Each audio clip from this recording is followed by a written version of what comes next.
और चलिए अब आपको सीधा लेकर चलते हैं हमारे सहयोगी लाल सिंह फौजदार के पास, जो बातचीत कर रहे हैं मंत्री जोगाराम पटेल से। करने, रखने, विक्रय करने का अधिकार है और राजस्थान सरकार का ये मानना है कि हमारा पूरा राजस्थान शांत प्रदेश रहे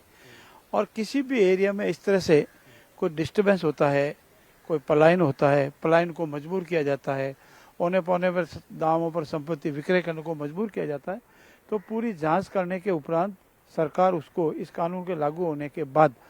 डिस्टर्ब एरिया डिक्लेयर कर सकती है। डिस्टर्ब एरिया की अवधि अधिकतम 5 वर्ष है, 1 महीना, 2 महीना, साल, 2 साल, कोई भी हो सकती है।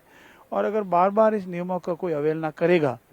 ये कानून लागू होने के बाद, तो 3 से 5 वर्ष तक की सजा भी हो सकती है। धन्यवाद। ये थे संसदीय कार्य मंत्री जोगाराम पटेल, जिन्होंने कहा है कि अब लगातार जो डेमोग्राफी चेंज की बातें सामने आ रही हैं, लगातार जनसंख्या असंतुलन की बातें सामने आ रही हैं, या कई जगह पलायन की जो तस्वीरें सामने आ रही हैं, उसको रोकने के लिए कानून लाया गया और सरकार को अधिकार होगा कि ऐसे इलाकों में जहां लगातार जमीन के विवादित मामले सामने आ रहे हैं, जनसंख्या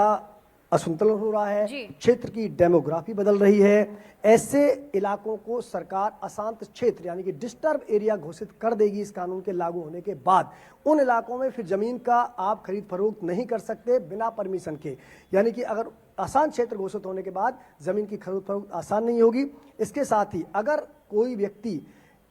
कानूनों का उल्लंघन करता है तो 3 से 5 साल की सजा का प्रावधान है। अलग अलग सरकार ने पैरामीटर तय किए हैं, इसमें खासकर डेमोग्राफी चेंज को लिया गया है, जनसंख्या असंतुलन को लिया गया है, लगातार जो लैंड जिहाद के नाम पर जमीन साजिशन खरीदारी जा रही उसको लिया गया है, कहीं कोई पलायन के मामले लगातार सामने आ रहे हैं उनको इसमें शामिल किया गया है। इसके बाद इस कानून के लागू होने के बाद आप जमीन बिना सरकार की परमिशन के नहीं खरीद सकते हैं और अगर आप ऐसा करेंगे तो आपके खिलाफ 3 से 5 साल की सजा का प्रावधान होगा। जी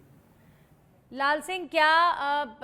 पूरे देश में तमाम राज्यों को हम देखें और हम बात करें राजस्थान की, तो इस तरीके का कानून लागू करने वाला राजस्थान पहला राज्य होगा और पूरे देश के लिए एक उदाहरण पेश करेगा राजस्थान कि देखिए कैसे वो तमाम क्षेत्र जहां पर कई बार धर्म के आधार पर लैंड जिहाद होता है तो कई धर्म के लोगों को मजबूरन उस एरिया को छोड़ना पड़ता है। इस तरह की चीज़ों से बचने के लिए राजस्थान एक बड़ा उदाहरण बन सकता है। राजस्थान उस और अग्रसर है कि अन्य राज्य जैसे यूपी, मध्य प्रदेश, बिहार भी राजस्थान से सीख सकते हैं कि कैसे लैंड जिहाद को रोका जा सकता है। देखिए, बिल्कुल उसी दिशा में एक कदम है और एक कारगर कदम इसको हम कह सकते हैं, क्योंकि अभी इसको विधानसभा के पटल पर रखा जाएगा, बहस होगी और उसके बाद कानून लागू होगा। लेकिन आपने कहा, मैं कह सकता हूँ राजस्थान जिस एंगल से ला रहा है, जिस तरह सजा के प्रावधान के रूप में ला रहा है, पहला प्रयोग तो नहीं है क्योंकि गुजरात में इसका सफल प्रयोग हो चुका है। गुजरात हिंदुस्तान का पहला स्टेट था जहां इस तरह का प्रयोग किया गया और लगातार हो रहे इस तरह के मामले, चाहे जबरन धर्मांतरण के मामले हों, जबरन जमीनों पर कब्जा करने के मामले हों, पलायन के मामले हों, जमीन को जबरन खरीदने के मामले हों, इन तमाम विषयों को ध्यान में रखते हुए गुजरात में पहला प्रयोग किया गया और गुजरात में सफल रहा। उसका भी अध्ययन किया गया। संसदीय कार्य मंत्री जोगाराम पटेल ने कहा कि हमने और भी कई राज्यों में जहां लागू है वहां किए गए, लेकिन ये सफलतम मॉडल गुजरात में लागू है, लिहाजा राजस्थान में भी इस मॉडल को लागू किया जाएगा। जहां भी इस तरह की शिकायतें मिलेंगी, जहां भी ये लगेगा कि इन पैरामीटर्स के आधार पर